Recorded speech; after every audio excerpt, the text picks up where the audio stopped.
আলহামদুলিল্লাহ, যাবতীয় প্রশংসা আল্লাহ সুবহানাহু ওয়া তাআলার জন্যই, যে আল্লাহ রাব্বুল আলামিন আমাদেরকে জুমার দিনে জুমার খুতবা শ্রবণ করার জন্য দূর দূরান্ত থেকে যানবাহনে বা কাছ থেকে পায়ে হেঁটে খতিবের কাছাকাছি বসে জুমার খুতবা শ্রবণ করার জন্য সুবর্ণ সুযোগ দান করেছেন। সে আল্লাহ রাব্বুল আলামিনের কৃতজ্ঞতা প্রকাশে সকলেই আল্লাহ রাব্বুল আলামিনের দেওয়া জবান দিয়ে বলি আলহামদুলিল্লাহ। অজস্র দরুদ ও সালাম বর্ষিত হোক নবী মুহাম্মদ রাসূলুল্লাহ সাল্লাল্লাহু আলাইহি ওয়াসাল্লামের উপর, যার দেখানো পথ এবং মত গোটা বিশ্ব মানব জাতির জন্য পথ প্রদর্শক, যাকে আল্লাহ সুবহানাহু ওয়া তাআলা পৃথিবীর সমস্ত মানব জাতির জন্য রহমত স্বরূপ, উত্তম আদর্শ স্বরূপ, উত্তম অনুসরণীয় অনুকরণীয় ব্যক্তি হিসাবে প্রেরণ করেছেন। সেই মহান নেতার উপর বর্ষিত হোক অজস্র দরুদ ও সালাম। সকলে বলি আল্লাহুম্মা সাল্লি আলাইহি আল্লাহুম্মা বারিক আলাইহি। আজকের জমায় উপস্থিত সম্মানিত সমবেত মুসল্লিয়ান ইকরাম, পর্দার আড়ালে মা ও বোনেরা, জাতির জাগ্রত বিবেক, আলেমে দ্বীন, সকলের প্রতি উদারত আহ্বান যে আজকের যে বিষয়টি আলোচনা করব তা অত্যন্ত গুরুত্বপূর্ণ একটি বিষয় শরীয়তের, এবং সাথে সাথে এই বিষয়টি শরীয়তের যতগুলো দিক তার মধ্যে অত্যন্ত কঠিন একটা দিক বোঝার দিক থেকে। তার মধ্যে একটি হচ্ছে তালাক, আরেকটি হচ্ছে বেচা কিনা। এই পর্বগুলো শরীয়তের মাসলা মাসাইল বের করা অত্যন্ত কঠিন এবং ফতোয়া দেওয়া কোরআন সুন্নাহর আলোকে অত্যন্ত কঠিন। এই বিষয়টি সকলের জানা দরকার, নারী এবং পুরুষ, বিশেষ করে স্বামী এবং স্ত্রী, এবং ভবিষ্যতে যারা স্বামী স্ত্রী হবেন প্রত্যেকের জন্যই এই বিষয়টি জানা অপরিহার্য। এবং সারা বাংলাদেশ ব্যাপী বিচ্ছেদ, পরিবার থেকে বিচ্ছিন্ন হওয়া, তালাক নেওয়া, ডিভোর্স নেওয়া, এগুলো অহরহ। এবং আপনাদের এই অত্র এলাকায় অনেক ঘটনা অনাকাঙ্ক্ষিতভাবে ঘটে, যেগুলো বিচ্ছেদ পর্যন্ত গড়ায়। এবং বিভিন্ন মাসআলা সম্মুখীন হয়েই চিন্তা করে দেখলাম যে এই বিষয়টি আপনাদের মাঝে আলোকপাত খোলাসা করা দরকার।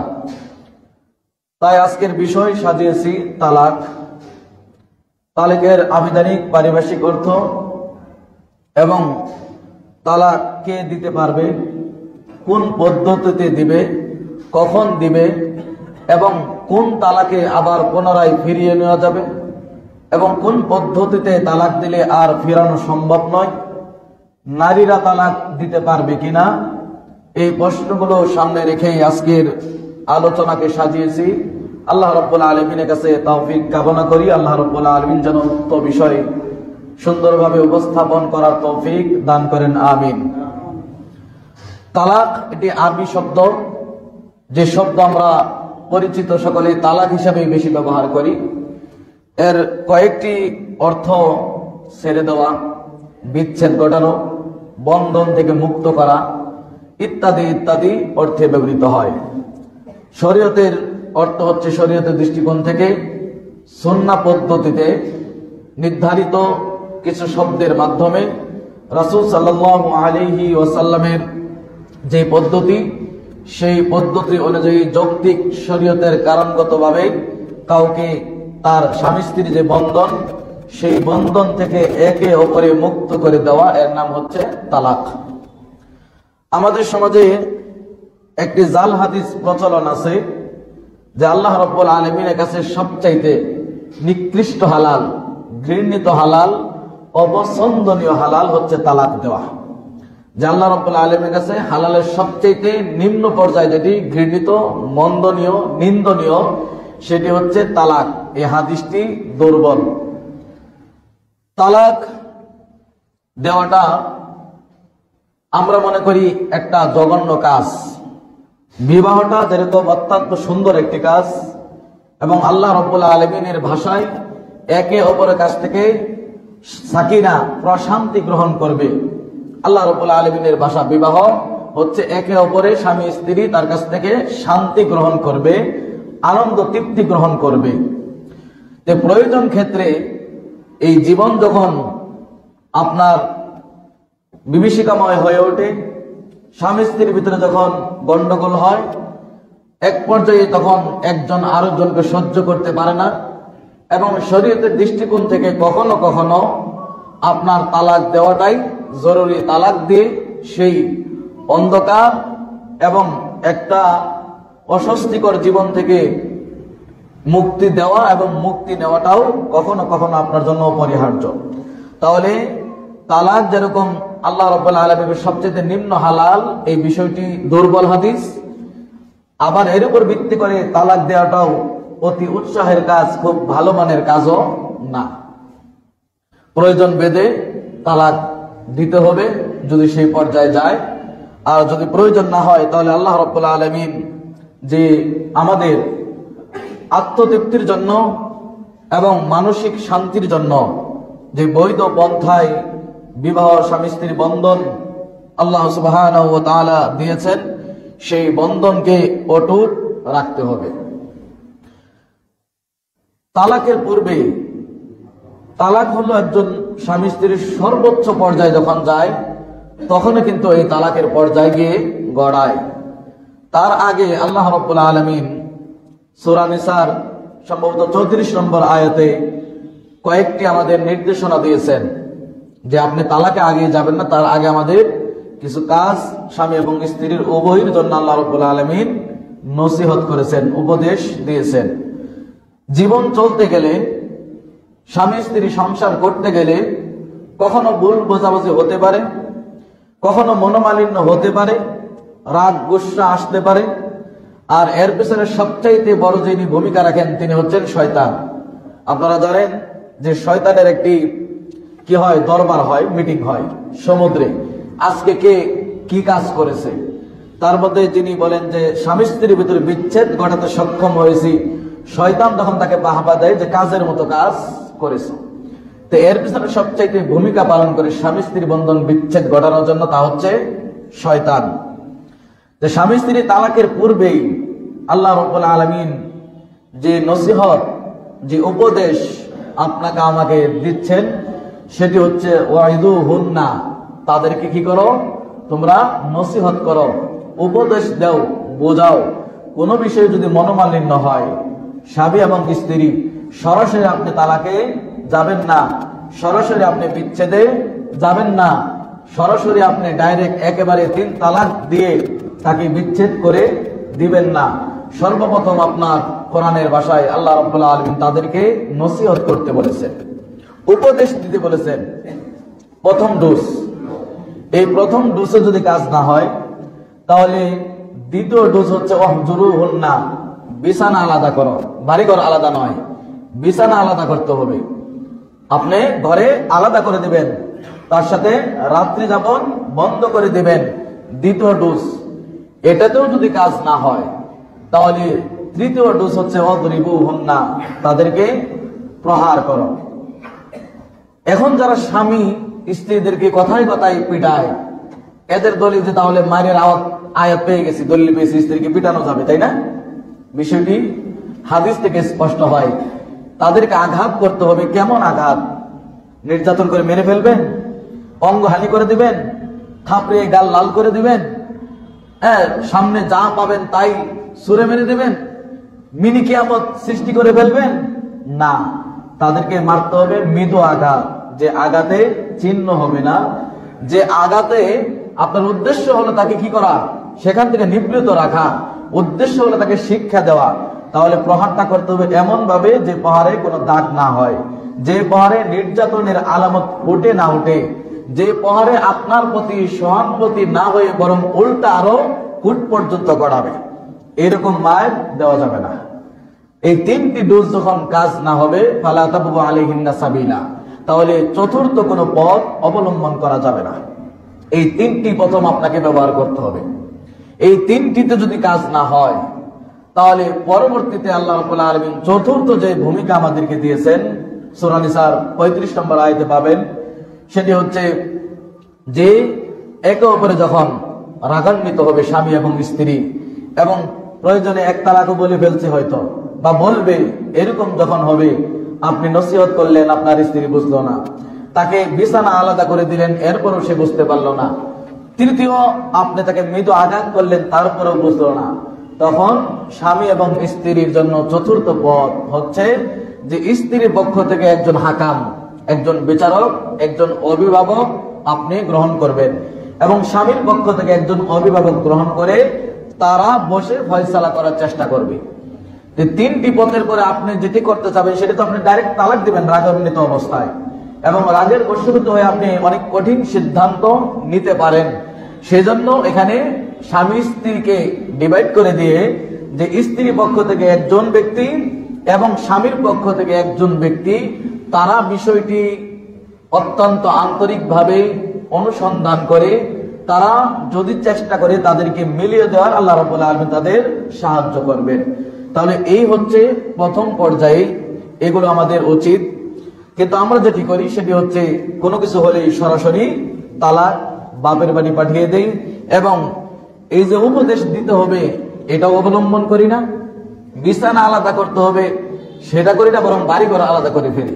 আল্লাহ বলছেন বিছানা আলাদা করো, এটা তার জন্য শিক্ষা হতে পারে যে গতকাল রাত্রেও একসাথে ছিলাম, আজকে স্বামী আমার অপরাধে, এটা স্ত্রী হতে পারে, স্বামী হতে পারে, দুজনের ভিতরে যে কেউ হতে পারে, তা আজকে আমাকে আলাদা করে দিল, তার আদর্শ হাত থেকে বঞ্চিত হলাম, মনক্ষুণ্ণ হলো।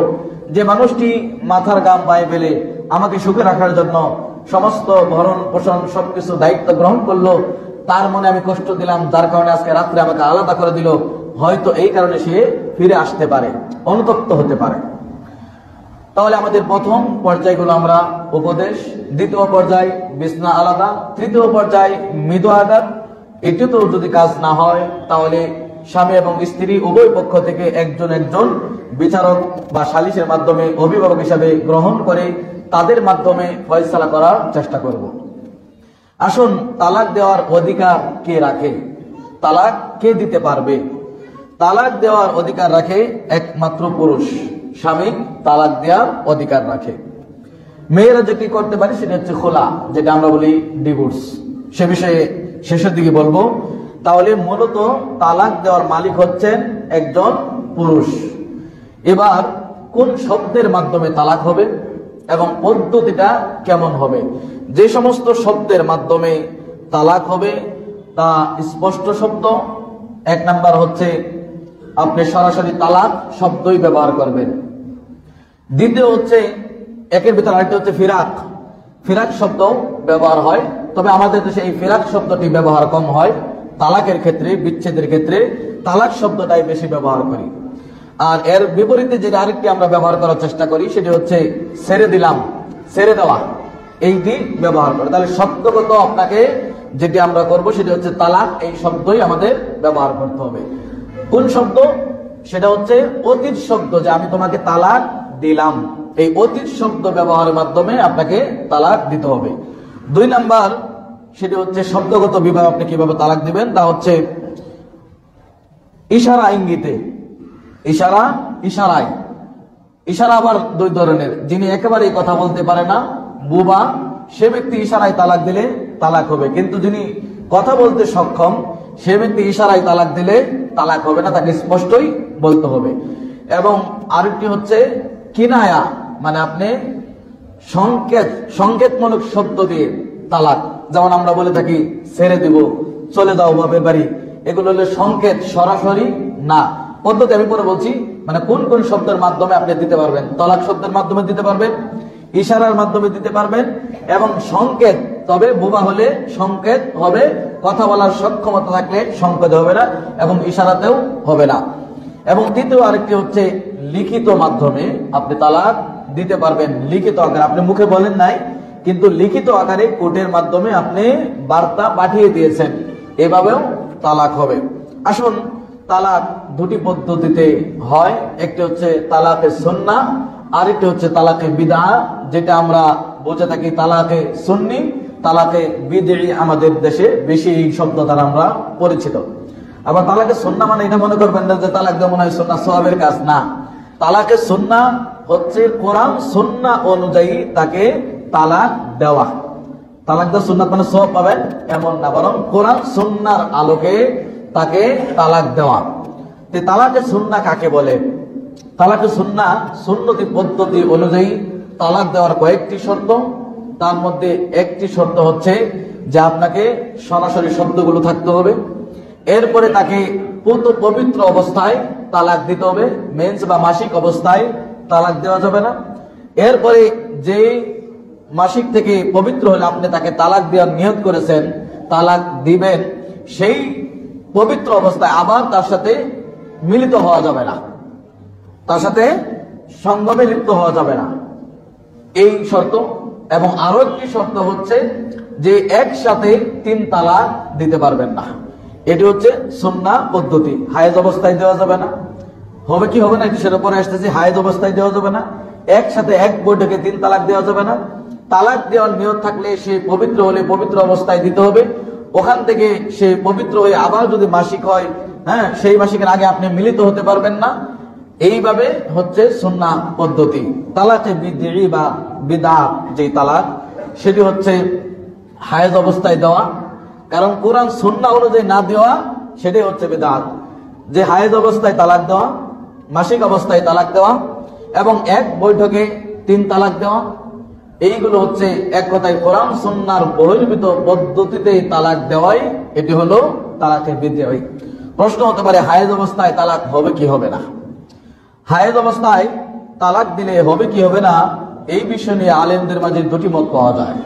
এক পক্ষ বলেছেন হবে, আরেক পক্ষ বলেছেন হবে না। তবে মুসলিমের বর্ণনায় যেটি বোঝা যাচ্ছে সেটি হচ্ছে হায়েজ অবস্থায় তালাক দিলেও সেই তালাকটা গণ্য করা হবে, সেই তালাক গণ্য হবে। যার প্রমাণে আব্দুল্লাহ ইবনে ওমর রাদিয়াল্লাহু আনহু, আব্দুল্লাহ ইবনে ওমর জানুল ছেলে আব্দুল্লাহ, তিনি হায়েজ অবস্থায় তার স্ত্রীকে তালাক দিয়েছিলেন। আল্লাহ রাসূলের নিকটে ওমর রাদিয়াল্লাহু আনহু তিনি ব্যক্ত করলেন, রাসূল সাল্লাল্লাহু আলাইহি ওয়াসাল্লাম বললেন মুরহু ফালিরাজিহা, যে তাকে আদেশ করে সে যেন ফিরে নিয়ে আসে এবং সেই কোরআন সুন্নাহ পদ্ধতিতেই যেন তালাক দেয়। এখান থেকে অনেকেই চেষ্টা করেছেন এবং প্রসিদ্ধ এটাই এবং সুন্নাহ মোতাবেক এটাই যে হায়াজ অবস্থায় যদি কেউ তালাক বলে ফেলায় তাহলে সেই তালাকটা কার্যকর হবে, তবে সেই তালাকটা সুন্নাহ পদ্ধতি অনুযায়ী হচ্ছে না। এবার আসুন, একসাথে 3 তালাক দিলে কয় তালাক আমরা গণ্য করব? একসাথে 3 তালাক দিলে কয় তালাক পরিগণিত হবে এবং সেই তালাক কার্যকর হবে কিনা? একসাথে 3 তালাক রাসূল সাল্লাল্লাহু আলাইহি ওয়াসাল্লামের জামানায় একসাথে একাধিক তালাক দিলেও 1 তালাকই গণ্য করা হতো। এরপরে আবু বকর রাদিয়াল্লাহু আনহুর জামানায় একসাথে একাধিক তালাক দিলেও 3 তালাক দিলেও 1 তালাকই গণ্য করা হতো। এরপরে উমর রাদিয়াল্লাহু আনহুর জামানায় প্রথম 2 বছর খেলাফতকালে, প্রথম 2 বছর উমরের খেলাফতকালে রাদিয়াল্লাহু আনহু, তিনিও একাধিক তালাককে 3 তালাক বা একাধিক তালাককে 1 তালাক হিসাবেই গণ্য করতেন। এরপরে এই তালাক নিয়ে মানুষের মাঝে বাড়াবাড়ি শুরু হলো, মানে যার যত মন চাচ্ছে তালাক দিচ্ছে আর 1 তালাক হিসাবেই সব গণনা করতেছে। তো ওমর রাদিয়াল্লাহু আনহু দেখলেন যে মানুষ এই বিষয় খুব তাড়াতাড়ি করতেছে এবং বাড়াবাড়ি করতেছে। তো ওমর রাদিয়াল্লাহু আনহু বললেন, ফরমান জারি করলেন যে এই বিষয়টা যেহেতু মানুষের মাঝে বাড়াবাড়ি হচ্ছে, কাজেই যারা একসাথে একাধিক তালাক দিবে তাহলে একসাথে 3 তালাক কেউ দিচ্ছে, 3 তালাক গণ্য করে তার সাথে বিচ্ছেদ করে দেওয়া হবে। এটা রাষ্ট্রীয় ফরমান জারি করে দিলেন। উদ্দেশ্য কি ছিল? মানুষ যেন এই বিষয়ে তাড়াহুড়া না করে এবং একাধিক তালাক দিয়ে 1টি তালাক গণনা করা এখান থেকে যেন বিরত থাকে। উদ্দেশ্য ছিল এটি। এটার উপর ভিত্তি করে আমাদের কোন কোন ভাইয়েরা এক বৈঠকে 3 তালাক দিলে 3 তালাকই গণনা করা হয়। বিষয়টি ভালো করে বোঝার বিষয়। ইবনে কাইয়্যিম রাহিমাহুল্লাহ তিনি অত্যন্ত সূক্ষ্ম চমৎকার একটি উত্তর দিয়েছেন। যারা এক বৈঠকে 3 তালাক দিলে তালাক গণনা করে এবং দলিল হিসাবে যারা উত্থাপন করে যে উমর রাদিয়াল্লাহু আনহুর জামানায় 3 তালাক বা একাধিক তালাক দিলে সেটা 3 তালাকই গণনা করা হতো, এই দলিল দিয়ে থাকে। আর ইবনে কাইয়্যিম রাহিমাহুল্লাহ তিনি যেহেতু 3 তালাককে একসাথে 1 তালাকই মনে করতেন, সেই জন্য তাকে বলা হতো যে তিনি কিয়াস ইজমার বিপরীত, তিনি ইজমার সাথে সংযুক্ত হয়নি। বিষয়টি অত্যন্ত ভালো করে বোঝার চেষ্টা করুন। আল্লাহ রাসূলের জামানায় একাধিক তালাককে 1 তালাক গণনা করা হতো। আবু বকর রাদিয়াল্লাহু আনহুর খিলাফতে একাধিক তালাককে 1 তালাক গণনা করা হতো। ওমর রাদিয়াল্লাহু আনহুর প্রথম 2 বছর খিলাফতকালে একাধিক বা 3 তালাককে 1 তালাক গণনা করা হতো। তাহলে ইজমা কোনটা? ইজমা হচ্ছে একাধিক তালাককে এক তালাকে গণনা করা, এটাই হচ্ছে ইজমা, রাসূল থেকে প্রমাণিত, রাসূল করেছেন। এবং আবু বকরের জামানায় ছিল না, ওমর রাদিয়াল্লাহু আনহু জামানায় 2 বছর পর্যন্ত ছিল না। এবং তিনি যেটি করেছেন তার ইজতিহাদ করে তিনি এটা মানুষ যেন এখান থেকে ফিরে আসে, শাস্তি স্বরূপ, ধমক স্বরূপ, মানুষকে পরিবর্তনের জন্য। অনেকে আবার দলিল তখন বলে যে উসমান রাদিয়াল্লাহু আনহু তিনি জুমার দিন দ্বিতীয় আযান দিতেন, সেই আযান আপনারা গ্রহণ করেন, সেটা নেন। তাহলে এখানে ওমর রাদিয়াল্লাহু আনহুর যে একাধিক বা 3 তালাক দিলে 3 তালাকই গণনা করা হতো, এটা কেন নিচ্ছেন না? অনেকে আবার এই যুক্তি, এই দলিল বলে। এখানেও একটু আমাদের বুঝতে হবে গভীরভাবে, যেহেতু শরীয়তের বিষয়। সেটি হচ্ছে উসমান রাদিয়াল্লাহু আনহু জুমার দিন দ্বিতীয় আযান, মানে যেটা প্রস্তুতি আযান আমরা বলি, দিয়েছেন। এই আযানটা রাসূলের যে জুমার আযান, এই আযানের সাথে সাংঘর্ষিক না। ভালো করে বুঝুন, উসমান রাদিয়াল্লাহু আনহুর আযান প্রস্তুতিমূলক আযান চাইলে আপনি দিতে পারেন, সেটা রাসূলের আযানের সাথে সাংঘর্ষিক না। কিন্তু ওমর রাদিয়াল্লাহু আনহুর ইজতিহাদ যেটা একাধিক তালাক 3 তালাক দিলে সেটা 3 তালাকই গণনা করা হবে, এই মাসালা নিয়ে যদি আপনি ওমর রাদিয়াল্লাহু আনহুর এই মত গ্রহণ করেন, তাহলে রাসূল সাল্লাল্লাহু আলাইহি সাল্লাম এবং আবু বকরের জামানা এবং ওমর রাদিয়াল্লাহু আনহুর যে প্রথম 2 বছর, তাহলে ওমর রাদিয়াল্লাহু আনহুর ইজতিহাদের উপর রাসূলের কথা প্রাধান্য পাবে, না রাসূলের কথার উপর ওমর রাদিয়াল্লাহু আনহুর ইজতিহাদ প্রাধান্য পাবে? ওমর রাদিয়াল্লাহু আনহুর ইজতিহাদের উপর রাসূলের কথা প্রাধান্য পাবে। এবং যদি ওমর রাদিয়াল্লাহু আনহুর এই মত আমরা গ্রহণ করি, যেহেতু মুসলিমের হাদিস, তাহলে এটা রাসূলের আদেশের সাথে সাংঘর্ষিক হয়। সেজন্য আমরা নিব কাটটা রাসূল সাল্লাল্লাহু আলাইহি সাল্লামের উসমান রাদিয়াল্লাহু আনহু আযান সাংঘর্ষিক না, কিন্তু এখানে যদি এই মতটি আমরা নিতে চাই তাহলে সাংঘর্ষিক হবে। তাহলে আমরা বুঝতে পারলাম একসাথে 3 তালাক দিলে সেটা 1 তালাকই পরিগণিত হবে, এবং মূল ইজমা ঐক্য ছিল এটাই। কিন্তু পরবর্তীতে ইজমা মানে আমরা যা বুঝি যে 4 মাযহাব, ইজমা বলতে 4 মাযহাব বলতে আমরা বুঝি যে ইসলামের সব 4 মাযহাবের ভিতরেই, এর বাইরে কোনো ইসলাম নাই। তাহলে ইজমা তো ছিল ওইটা রাসূল যেটা করে গেছেন, ইজমা তো ছিল ওইটা যেটা আবু বকরের জামানায় ছিলেন, ইজমা তো ছিল ওইটা যেটা ওমর রাদিয়াল্লাহু আনহুর খিলাফতে 2 বছর, এটাই ছিল। তাহলে একসাথে একাধিক বা 3 তালাক দিলেও সেই তালাকগুলো 1 তালাকই পরিগণিত হবে। যেহেতু সময় আমাদের নির্ধারিত, এটা বিস্তারিত না, আপনাদের একটি ধারণা দিচ্ছি তালাক সংক্রান্ত বিষয়ে। এবার 3 তালাক একসাথে দিয়ে যারা ওমর রাদিয়াল্লাহু আনহুর এই এভিডেন্স দলিলকে ভিত্তি করে রায় দিয়ে দেয় যে 3 তালাক হয়ে গেছে, অতএব স্বামী স্ত্রী বিচ্ছেদ হয়ে গেছে, একসাথে আর সংসার করার সুযোগ নেই, তাদেরকে রাসূল সাল্লাল্লাহু আলাইহি সাল্লামের ভাষা যদি নকল করি, তাহলে অত্যন্ত সাংঘাতিক ভাষা রাসূল সাল্লাল্লাহু আলাইহি সাল্লাম বলেছেন। যারা 3 তালাক এক বৈঠকে দিলে 3 তালাক গণনা করে, এটাকে হালাল করার পদ্ধতি হিসাবে হিল্লা বিয়া যারা চালু রেখেছে, এরা হচ্ছে পাঠা হুজুর, এরা হচ্ছে পাঠা মৌলবী, এরা হচ্ছে পাঠা মুফতি। কথাগুলো সাংঘাতিক, তাই না? আল্লাহ রাসূল সাল্লাল্লাহু আলাইহি সাল্লাম বলেছেন, আমি কি তোমাদের সংবাদ দিব না ওই পাঠা সম্পর্কে যে অন্যের স্ত্রীকে হালাল করে দেয়, অন্যের স্ত্রীকে হালাল করে দেয় কিসের মাধ্যমে? এই যে হিল্লার মাধ্যমে। রাসূলের ভাষা খুব সাংঘাতিক, যে পাঠা। এবং আল্লাহ রাসূল সাল্লাল্লাহু আলাইহি ওয়াসাল্লাম লানত করেছেন যে ব্যক্তি কি করবে এই হিল্লা বিবাহের মাধ্যমে ওই 3 তালাককে, একাধিক তালাককে 3 তালাক ধরে হিল্লা বিবাহের মাধ্যমে, যেরকম পাঠা দ্বারা দেখায় ছাগলকে, তারা কি করে একজনের স্ত্রীকে হালাল করে দিল পাঠার মাধ্যমে, পাঠা দেখানোর মাধ্যমে। ওই পাঠার স্ত্রীকে ওই পাঠি, একাধিক পাঠি তার কাছে আসে, তো সে কি করছে? হালাল করে দিচ্ছে। আল্লাহ রাসূলের ভাষা খুব সাংঘাতিক, যারা এরকম হালাল করে দিবে, আল্লাহ রাসূল বলছে এদের উপর লানত। এবং যার জন্য হালাল করে দেওয়া হবে, যেটা গ্রহণ করবে, যে ফতোয়া দিবে এবং যে এই ফতোয়া অনুপাতে কাজ করবে, 2 জনের উপর লানত। কে বলেছেন? রাসূল সাল্লাল্লাহু আলাইহি ওয়াসাল্লাম। তাহলে রাসূলের ভাষা যারা হিল্লা বিবাহের ফতোয়া দেয়, এরা কিন্তু পাঠা হুজুর, প্রমাণে হাদিস আছে। তাহলে কথাগুলো আমাদের অত্যন্ত বিবেক খাটিয়ে নিতে হবে। তাহলে একসাথে একাধিক তালাক, 3 তালাক দিলে 1 তালাকই গণ্য হবে। প্রচলিত পদ্ধতি এবং যেগুলো দলিল আদিল্লা পেশ করা হয়, এগুলো দলিলগুলো নিতান্ত জয়ীব, এবং ওমর রাদিয়াল্লাহু আনহুর যে দলিল পেশ করা হয় সেটার উত্তর আমরা দিয়েছি। এরপর আসুন, তালাক হলে শরীয় পদ্ধতি অনুযায়ী সেই স্ত্রীর ইদ্যত কতদিন হবে? সেই স্ত্রীর ইদ্যত হবে 3 মাস। সালাসাতা করু ফিকহি মাসালা, কেউ 3 মাস 10 দিন ধরেছেন, কেউ 3 মাস। এক কথায় সালাসাতা করু মানে 3 হায়াজ, 3 হায়াজ, এই যে সময়, এই পুরো সময়টাই হচ্ছে তার ইদ্দত। আসুন তালাকের পর কতদিনের মধ্যে ফেরত নিতে পারবেন আমরা তালাকের পদ্ধতি এখন জানবো, এবং কোন পদ্ধতিতে তালাক দিলে আপনি ফিরিয়ে নিতে পারবেন এবং কোন পদ্ধতিতে তালাক দিলে আর ফেরানো সম্ভব নয়। তালাকের পদ্ধতি আল্লাহ রাব্বুল আলামিন কোরআনে বলেছেন আত-তালাকু মাররাতান, তালাক কতবারে হবে? 2 বারে হবে। এরপরে যদি ইমসাকুম বিমারুফ, তুমি যদি চাও তাহলে ভালোভাবে তাকে সুন্দর ব্যবহারের মাধ্যমে রেখে দিবে, আর যদি না চাও তাহলে সুন্দরভাবে তাকে বিদায় করে দিবে। কোরআনের আয়াত বলছে তালাক হবে 2 বারে, আর আমাদের দেশের মুফতি বলছে একসাথে 3 তালাক দিলে তালাক হয়ে যাবে, এবং অন্যজনের কাছে বিবাহ দিয়ে ওই পাঠা দেখানোর মতো হালাল করার পদ্ধতি আমাদের দেশের মুফতিরা আবার বলে। বিষয়টি সূক্ষ্মভাবে আমাদের বুঝতে হবে। তাহলে তালাক কত দিনের মধ্যে ফেরত নিতে পারবেন আপনি তালাক দিলে? তাহলে তালাক দেওয়ার পদ্ধতি, তার আগে আরেকটু আপনাদের এটা জানা রাখা দরকার, কোর্টের মাধ্যমে তালাক হবে কি হবে না। কোর্টের মাধ্যমে তালাক দিলে তালাক হবে সেটা লিখিত আকারে, যেটা আমি শুরুতে বলছি যে তালাক হয় শব্দের মাধ্যমে, ইশারার মাধ্যমে, কেনায়ের মাধ্যমে এবং লিখিত এর মাধ্যমে। কাবিন নামায় 18 নম্বর অধ্যায় যারা বিবাহ করেছেন খুলে দেখেছেন কখনো? উত্তর দিতে হবে না। কাবিন নামা যা আমরা লিখি 18 নম্বর একটা অধ্যায় আছে, সেটা হয়তো অনেকে খুলে দেখেন নাই। বিবাহ করেছেন, বাচ্চা কাচ্চা 10-12টা হয়ে গেছে, কিন্তু ওই কাবিন নামার ওইটা হয়তো ওই ধারাটা এখনো হয়তো অনেকে দেখেন নাই।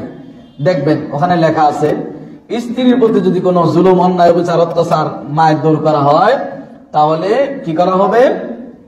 স্ত্রী চাইলে তালাক নিতে পারবে। এই বিষয়ে হ্যাঁ না না, সেখানে এই কাজীর দায়িত্বে যারা আছে এরা যে কোন ধরনের মানে বাটপারি করে আর কোন ধরনের যে ছলচাতুরি করে তা এদের কাছে না গেলে বুঝতে পারবেন না। ওই প্রত্যেকটা জায়গায় ওইটা আপনি খুলে দেখেন নাই, হ্যাঁ না না আপনার উচিত, কারণ মেয়ে তো তালাক নিতেই পারে না, সেই সক্ষমতা নাই, তার অধিকার দেওয়া হয় না। তালাক দেবে পুরুষ, সে নিতে পারবে খোলা ডিভোর্স, কিন্তু কাজী সাহেব ওই জায়গায় লিখে রাখে হ্যাঁ, হাতে লেখে না, সিল মেরে লিখে দিতে থাকে যে হ্যাঁ স্ত্রীর উপর নির্যাতন, জুলুম, অন্যায়, বিচার করলে কি করা হবে? সে তালাক নেওয়ার সক্ষমতা রাখে। এই ক্ষমতা আপনি তাকে অর্পণ করে হা লিখে দিয়েছেন, অথচ আপনি জানেনই না যে একটা অধ্যায় আছে। 18 নম্বর অধ্যায় খুলবেন কাবিন নামার, তো ওই বলে কোর্টে গিয়ে সে কি করে? এখানে কাজী আপনি তো হাও বলেন না, নাও বলেন না, তাহলে কাজী নিজে থেকে লিখতে পারে? পারে না। আপনি অনুমতি দেন না এবং শরীয়ত তো দেয় না এই অনুমতি, তাহলে আপনি কেন দিবেন? আর কাজী আপনার অনুমতি ছাড়া 2 অপরাধ, প্রথম শরীয়তে নাই, দ্বিতীয় অপরাধ আপনি বলেনই নাই হ্যাঁ না না, তিনি নিজ থেকে লিখে দিলেন। এই কাজীগিরি করতে গেলে স্বচ্ছ থাকতে হবে, না হলে টাকার লোভে যদি আপনি হ্যাঁ না লিখে দেন আল্লাহর কাছে জবাব দিতে হবে। তাহলে আসুন এই কাবিন নামায় এখন শরীয়ত পদ্ধতি অনুযায়ী আপনি তালাক দিবেন এবং সেই তালাকে ফিরে নিতে পারবেন কিনা এইটাও আমাদের একটু বুঝতে হবে। আমাদের সময় একেবারে শেষ, আমি চাচ্ছি এই সপ্তাহে এটা শেষ করে দিতে, এই জন্য হয়তো 5-6 মিনিট সময় আপনাদের বেশি লাগতে পারে। হ্যাঁ, আজকের 5-6 মিনিট আপনারা অপেক্ষা করবেন, ইনশাআল্লাহ শেষ করে দেবো এটা, যেহেতু আমাদের আরো 3টা জুমার পরে রমজান শুরু হবে, আর অন্যান্য মাসালা আমাদের জানা দরকার। এই বিষয়টা আজকে ক্লিয়ার করি। সেটা হচ্ছে আপনি তালাক দেওয়া যদি মনস্থ থাকে শরীয়ত অনুযায়ী পদ্ধতি বলেছি, আপনি ধরেন কথার কথা আপনি তাকে তালাক দিয়েছেন, 1 তালাক দিয়েছেন, পবিত্র অবস্থায় দিয়েছেন। এই 1 তালাক দেওয়ার পরে সেই আরেক মাসিক আসার পূর্বেই আপনি তার সাথে মিলিত হয়েছেন, মানে ওই পবিত্র অবস্থায় তালাক দিয়েছেন আবার তার সাথে মিলিত হয়েছেন। এই তালাকগুলো যে তালাকে ফিরিয়ে নেওয়া যাবে, আপনি তাকে তালাক দিয়েছেন পবিত্র অবস্থায়, এই তালাক দেওয়ার পরে আমাদের দেশে যেটা ভুল, তালাক একটা দেওয়ার পরে বিচ্ছেদ করে দিয়ে বাপের বাড়ি পাঠিয়ে দেয় না। তালাক একটা দিয়েছেন, তালাক দেওয়ার পরে তালাক রাগে দেন আর হাসি খুশি ভাবে দেন, তবে রাগের আবার একটা গিয়ার আছে, সময় সংক্ষিপ্ত বলার চেষ্টা করবো। তালাক দেওয়ার পরে উচিত আপনার বাড়িতেই আপনার স্ত্রীকে রেখে দিবেন। রেখে দিয়ে আপনি যদি তালাক দেওয়ার একেবারে নিয়ত থাকে তাহলে তার সাথে আর মিলিত হওয়া যাবে না। আবার সামনে মাসিক হবে, পবিত্র হবে, আবার আরেক তালাক দিবেন। যেহেতু আপনি ছেড়ে দিবেন, আবার আপনি পবিত্র হবে, আবার আরেক তালাক দিয়ে তাকে একেবারে বিচ্ছেদ করে দিবেন। 1 তালাক দিয়ে আপনি বাপের বাড়ি পাঠিয়ে দেন, এটা উচিত নয়। 1 তালাক দেওয়ার পরে আপনার কাছেই থাকবে, সবকিছুই থাকবে। যদি আপনার নিয়ত থাকে ছেড়ে দেওয়ার, তাহলে তার সাথে মিলিত হবেন না। আল্লাহ রাব্বুল আলামিন দেখেন, এখানে রাগের বশে তো আপনি একটা তালাক দিয়েছেন, 15 দিন যাওয়ার পরে আপনার হুঁশ আসতে পারে, ছেলে মেয়ে আছে, বিবাহ করেছি, তার সাথে অনেক কিছু আদান প্রদান হয়েছে, তালাক দিয়ে ছেড়ে দিব, এটা আমার ভুল না, থাকে যাক। তাহলে এই ক্ষেত্রে আপনি কি করবেন? তার সাথে যদি মিলিত হয়ে যান, ওই রাতে যদি আপনি মিলিত হয়ে যান ওই পবিত্র অবস্থায়, তাহলে এখানে আর কোনো কিছু করার নাই, আপনার স্ত্রী আপনার সাথে থাকতে পারবে। কিন্তু এই তালাকটা কখনো মুছে যাবে না। এক তালাক যে দিয়েছেন এই তালাকটা মুছে যাবে না। তালাক এমন একটা বিষয়, এটা মুছে যাবে না, এই তালাকটা আপনার থেকে যাবে। কিন্তু এমন অবস্থায় আপনি সংসার করতে পারবেন। এক তালাকে বাইন হয়, দুই তালাকে বাইন হয় এবং তিন তালাকে বাইন হয়। এবং প্রথম দুটি অবস্থায় আপনি ফেরত নিতে পারবেন। যেমন এক তালাক দিয়েছেন, কথার কথা এক তালাক দিয়েছেন, রাগ এমন উঠে আছে 3 মাস, 3 মাস আর কোনো কথা নাই, মিলিত নাই, যা হবার হবে। 3 ইদ্দত মানে তার এই 3টি কোনো 3 মাসিক চলে গেছে, তালাক একটা দিয়েছেন। ভালো করে বুঝতে হবে এটা একসাথে তালাক, এক তালাক, 2 তালাক, 3 তালাক, 14 গোষ্ঠী তালাক, তোর মা তালাক, তালাকে বাইন একসাথে এইভাবে দিয়ে দেয় অনেকেই। না, একটা দিয়েও আপনার কাছ থেকে স্ত্রী বিচ্ছেদ হয়ে যেতে পারে, 2 তালাকেও স্ত্রী বিচ্ছেদ হয়ে যেতে পারে, 3 তালাকেও বিচ্ছেদ হয়ে যেতে পারে। এক তালাকে এইভাবে যদি বিচ্ছেদ করেন তাহলে স্ত্রী আপনি ফিরে নেওয়ার সুযোগ আছে। এক তালাক দিয়েছেন, 3টা মাসিক তার শেষ হয়েছে, এর আগে যদি আপনি মিলিত হয়ে যান তাহলে আপনার স্ত্রী আপনার কাছে থাকবে, নতুন করে কোনো ধরনের বিবাহ, কোনো ধরনের কোনো কিছু লাগবে না, খালি বলবে চলে আসুন। এক তালাক দিয়েছেন, এই 3 হায়েজের ভিতরেই আপনি যদি ইচ্ছা করেন এটা আমার ঠিক হয় নাই, তালাক একটাই হয়ে থাকবে, কিন্তু আপনার স্ত্রীকে পুনরায় আপনি ফিরিয়ে আনতে পারবেন। বাপের বাড়ি চলে গেছে, বলে চলে আসো, আর কিছু লাগবে না। এটা একটা পদ্ধতি ফিরিয়ে আনার, তালাক দেওয়ার পরে, এক তালাক দেওয়ার পরে। দ্বিতীয় নাম্বার পদ্ধতি ফিরিয়ে আনার, আপনি এক তালাক দিয়েছেন, 3 মাসিক চলে গেছে, 3 মাসিক চলে যাওয়ার পরে অটোমেটিক সে বাইন হয়ে যাবে, মানে বিচ্ছেদ হয়ে যাবে। স্বামী স্ত্রী আর একসাথে আপনারা এখন আর থাকতে পারবেন না, অটোমেটিক বিচ্ছেদ হয়ে যাবে। এমন তো অবস্থায় স্ত্রীকে যদি আপনি ফেরত নিতে চান, এক তালাক দিয়েছেন, 3 ইদ্দত চলে গেছে, 3 মাসিক চলে গেছে, এবার অটোমেটিক স্বামী স্ত্রীর বিচ্ছেদ হয়ে যাবে। এই বিচ্ছেদে স্ত্রী যদি চায় অন্য জায়গায় বিবাহ করতে পারবে, স্বামী যদি চায় অন্যত্র বিবাহ করতে পারবে, কারণ এটা বিচ্ছেদ হয়ে গেছে আপনাদের বিবাহ, এক তালাক কিন্তু। এরপরেও বিচ্ছেদ কেন? ওই যে 3 তহর পার হয়ে গেছে, আপনি এর ভিতরে ফেরত নেন নাই। ফিরে নেওয়ার পদ্ধতি, আপনি যদি মনে করেন আপনার স্ত্রীকে আবার ফেরত নেবেন, নতুন বিবাহ পড়াতে হবে, নতুন করে মহারণা ধার্য করতে হবে এবং অভিভাবকের অনুমতি লাগবে, তাহলে আপনার স্ত্রীকে আবার ফেরত আনতে পারবেন। এটা একটা পদ্ধতি। ফেরত আনার পরে এক তালাক কিন্তু আপনি দিয়ে আছেন, এজন্য ঠান্ডা মাথায় এগুলো বুঝতে হয়, নাহলে উল্টো পাল্টা লাগাই দিবেন জুমার পরে গিয়া, স্ত্রীর সাথে গিয়ে আবার তালাক দিয়ে দিবেন আজকে, আর না হলে অবৈধ ফিরে নিয়ে সুযোগ পাইছি, এই জন্য ভালো করে বুঝতে হবে বিষয়টি। এরপরে আপনি এক তালাক দিয়েছেন, ফেরত নিয়েছেন ওই নতুন বিবাহের মাধ্যমে, 10 বছর পরে আবার রাগ উঠে গেছে, আরেকদিন আরেক তালাক দিয়েছেন, এবার কয় তালাক হলো? 2 তালাক। এই 2 তালাকেও আপনি সংসার করতে পারবেন। ওই 3 মাসিকের অবস্থায় যদি ফেরত নিতে চান, নতুন বিবাহ কোনো কিছুই লাগবে না, খালি বলবো চলে আসো, যা হবার হয়েছে। কিন্তু তালাক কিন্তু 2টে হয়েছেন আপনি, এতেও সংসার করা যাবে। আর 3 মাসিক যদি চলে যায়, তালাকও 2টা হয়ে আছে, মাসিকও 3টা চলে গেছে, আবার যদি ফেরত নিতে চান তাহলে আবার নতুন করে বিবাহ মাধ্যমে সে ওই অবস্থায় চাইলে অন্যত্র বিবাহ বসতে পারবে, আপনি চাইলে অন্য জায়গায় বিবাহ করতে পারবেন, কারণ এটা অটোমেটিক বিচ্ছেদ হবে। এটাকে তালাকে বাইন, এক তালাকে বাইন হয়, 2 তালাকে বাইন হয়। বাইন বানাইবানো মানে বিচ্ছেদ হয়ে যাওয়া।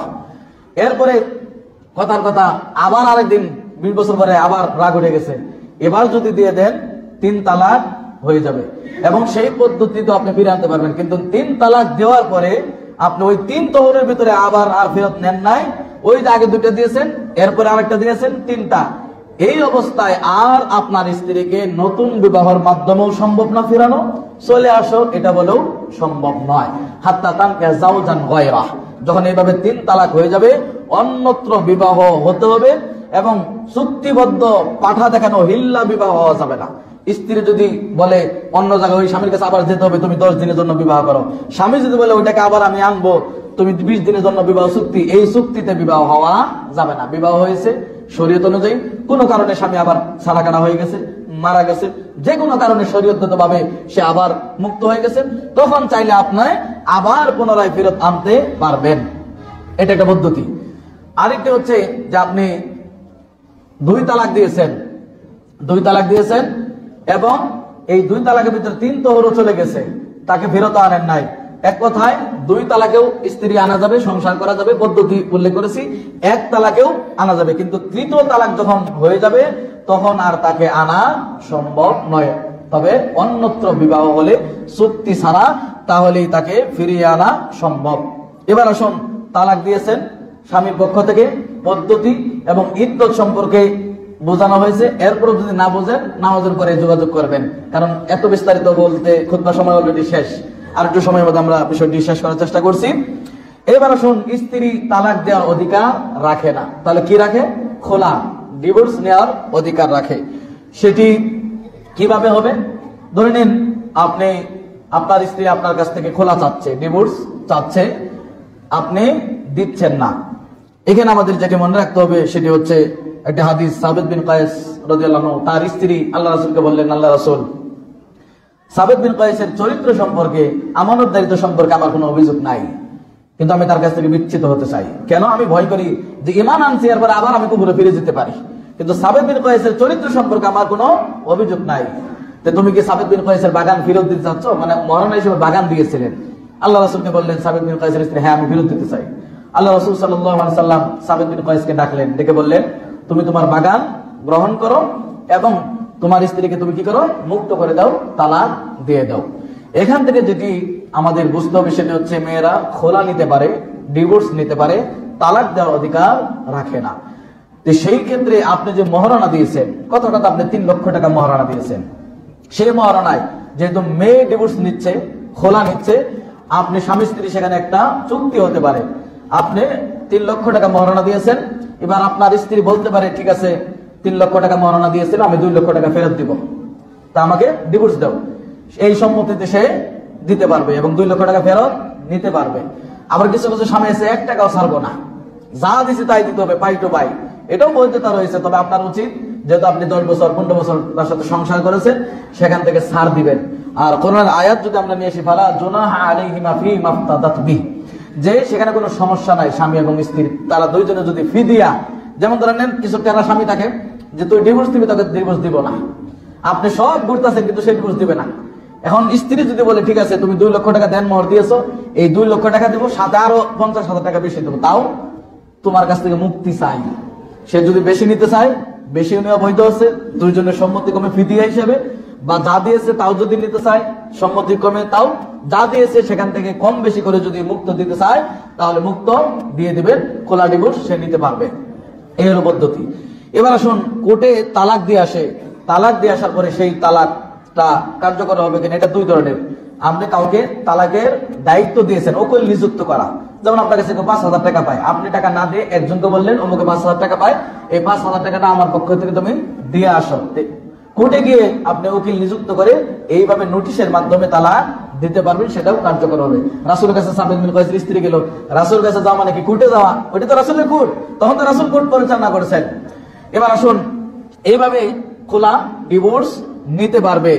এই নিতে গিয়ে স্ত্রীদের, আমাদের স্বামীদের সকলের যেটি লক্ষণীয় বিষয়, শরীয়ত সম্মত যেন হয়, এটা ব্যবসার সাথে যেন পরিণত না হয়। কিছু কিছু বর্তমান নেটের যুগে দেখবেন ওর অভ্যাস তালাক দেওয়া, নেওয়া, ডিভোর্স দেওয়া, নেওয়া, এটা ব্যবসা। আজকে এক স্বামী, কালকে আরেক স্বামী 10 লক্ষ টাকা মহারণা ধরে কোর্টের মামলার মাধ্যমে সেখান থেকে আপনি আদায় করে। আর এমন যদি হয় যে আপনি খোলা নেবেন স্ত্রী হিসাবে, স্বামীর সাথে কোনোভাবেই পড়তেছে না, শরীয়তের যুক্তি কারণে, কিন্তু স্বামীও আপনাকে ছাড়বে না, তখন কোর্টের মাধ্যমে কোর্টে গিয়ে আপনি নোটিশ পাঠাতে পারবেন যে আমি তার কাছ থেকে খোলা নিতে চাই। কোর্ট স্বামীর কাছে নোটিশ পাঠাবে, তোমার স্ত্রী তোমার কাছ থেকে বিচ্ছেদ চায়, খোলা চায়, ডিভোর্স চায়, এবং সে এই দিতে সম্মত হয়েছে। তখন যদি সে ছাড়তে নাও চায়, কোর্ট সেটা দায়িত্ব নিয়ে সেখানে বিচ্ছেদ করিয়ে দিতে পারবে এবং সেটি তালাক হিসাবে পরিগণিত হবে। এবং 3টি বিষয়ে কখনো হাসি ঠাট্টা করা যাবে না। এই 3টি বিষয়, হাসির ছলে হোক, মজার ছলে হোক, আপনি দৃঢ়ভাবে বলেন আর এমনিতেই বলেন, সেগুলো কার্যকর হবে। তার মধ্যে একটি হচ্ছে তালাক। আপনি হাসি বললেও তো, ও আমার প্রিয় স্ত্রী তোমার 1 তালাক, হাসি খুশি, এটাও তালাক। আবার খুব রাগ উঠছে, তালাক, এটাও তালাক হবে। আর সাধারণত কেউ ভালোবাসে তালাক দেয় না, যে তোমার প্রতি 10 বছর সংসার করছি, খুব খুশি আমি তোমার প্রতি, তোমার সব কাজ ভালো লাগছে, মাশাআল্লাহ আলহামদুলিল্লাহ, তোমার 1 তালাক দিলাম। এভাবে কেউ দেয়? রাগের মাথায় দেয়, রাগ উঠলেই দেয়। এটা হাসি করে দিলেও, ঠাট্টা করে দিলেও, এমনিতে দিলেও, মজার চলে দিলেও তালাক পরিগণিত হবে।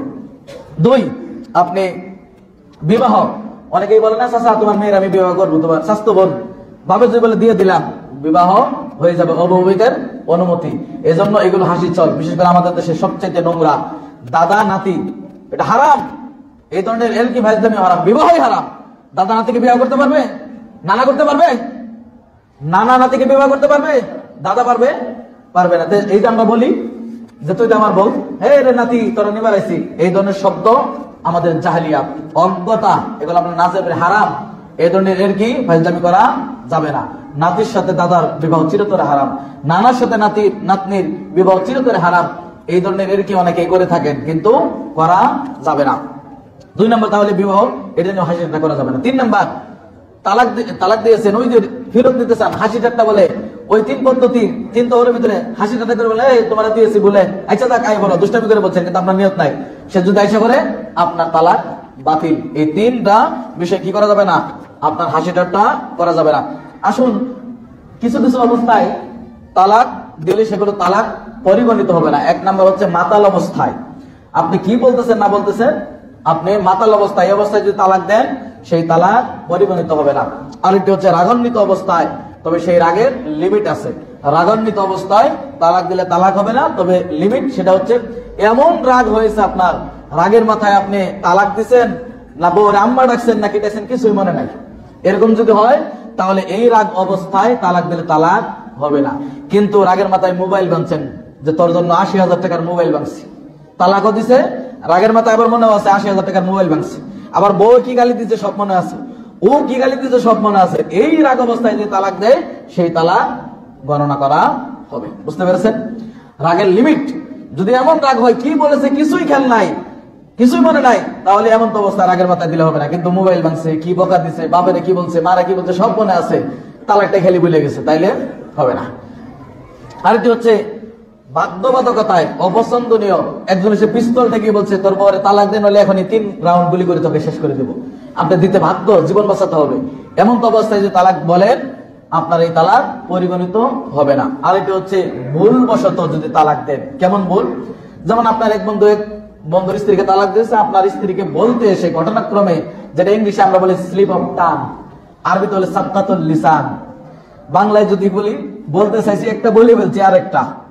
তো বন্ধুর বউ তালাক দিচ্ছে, আপনি স্ত্রীর সাথে বলতে গিয়ে বলে ফেলছেন যে তোমারে তালাক, কিন্তু আপনি কি বলতে চাচ্ছেন আমার বন্ধুর বউকে তালাক দিয়েছে, এটা বলতে গিয়ে আপনি বলে ফেলছেন তুমি তালাক। এই ভুল, এইভাবে যদি তালাক দেয় তাহলে সে কি হবে না, তালাক পরিগণিত হবে না। আরো কতগুলো পদ্ধতি। তাহলে তালাক সংক্রান্ত বিষয়ে সময় 7 মিনিট বেশি নিয়ে ফেলেছি। তালাক সংক্রান্ত বিষয়ে মোটামুটি আমরা একটা ধারণা পেয়েছি। আসুন, আল্লাহ রাব্বুল আলামিন আমাদেরকে এই ধরনের শরীয়ত গর্হিত কাজ, শরীয়ত বিরোধী কাজ এবং কথায় কথায় তালাক বিচ্ছেদ হওয়া, এখান থেকে বিরত থাকার চেষ্টা করবেন। শরীয়ত পদ্ধতি অনুযায়ী তালাক দেওয়ার চেষ্টা করবেন। আর তালাকের আগে আল্লাহ রাব্বুল আলামিন তাদেরকে উপদেশ দিতে বলেছেন, বিছনা আলাদা করতে বলেছেন এবং মৃদু আঘাত করতে বলেছেন। প্রয়োজনে স্ত্রীর অভিভাবকের সাথে কথা বলে, স্বামীর পক্ষ থেকে একজনের সাথে কথা বলে মিট করে চেষ্টা করবেন। সর্বোচ্চ পর্যায়ে হচ্ছে তালাক, এবং তালাক আল্লাহর কাছে সবচেয়ে নিকৃষ্ট হালাল। এই হাদিসটি দুর্বল, জয়ীফ হাদিস, তবে ক্ষেত্রভেদে তালাক দেওয়াটাও জরুরি। যেমন বউ যেরকম নিয়ামত, রেগে গেলে আবার এর থেকে বড় কিয়ামত। অতএব আমাদেরকে সাবধান থাকতে হবে এই জায়গায়। আল্লাহ রাব্বুল আলামিন প্রতিটি বিচ্ছেদ পরিবার, এদেরকে আল্লাহ রাব্বুল আলামিন সঠিক বুঝ দেখ। এবং আপনাদের এলাকায় এই বিষয়ে দেখলাম অনেক আগ্রহ তালাক দেওয়ার, তালাক নেওয়ার। স্ত্রীদের ভিতরে আপনাদের এলাকায় কয়েকটি ঘটনা আমার কাছে আসছে, স্ত্রীরও খুব আগ্রহ তালাক নেওয়ার অধিকার রাখে না, খোলা নেওয়ার, আর স্বামীরও খুব আগ্রহ তালাক দেওয়ার। এটা আগ্রহের বিষয় না, তালাক দেওয়া শরীয়ত সম্মত, কিন্তু এটা নিন্দনীয় কাজও নয় যেরকম, আবার একেবারে খুব আনন্দের কাজ এটাও না। অতএব এক তালাক দিয়ে আল্লাহর পদ্ধতি গ্রহণ করেন, এক তালাক দিয়ে রেখে দেন, 6 মাস থাক বাবার বাড়িতে। তালাকে ভাই বিচ্ছেদ হয়ে গেছে, কিন্তু আপনি ফেরত নিতে চাইলে 6 বছর পরেও ফেরত আনতে পারবেন, অন্য বিবাহ ছাড়া। কারণ অন্য যদি বিবাহ না হয়, কারণ এক তালাক দিয়েছেন, কিন্তু একেবারে 3 মাসে একসাথে 3 তালাক দিয়ে আপনি তাকে পাঠিয়ে দিবেন, আর তো তখন সুযোগ হবে না। শিক্ষা দেওয়ার জন্য ভুল হতে পারে, তখন আপনি ফিরে আনতে চান, কিন্তু আর সুযোগ থাকবে না। অতএব সকল দিক লক্ষ্য করে চেষ্টা করবেন ইনশাআল্লাহ। আকুলু মা তাসমাউনা ওয়া লাকুম ওয়া লিসাইরিল মুসলিমিন ফাস্তাগফিরুল্লাহ ওয়াল গফুরুর রহিম। ইন্নাল হামদালিল্লাহ ওয়াস সালাতু ওয়াস সালামু আলা মুহাম্মাদিন আবদিল্লাহি ওয়া আলা আলিহি ওয়া আসহাবিহি আজমাইন।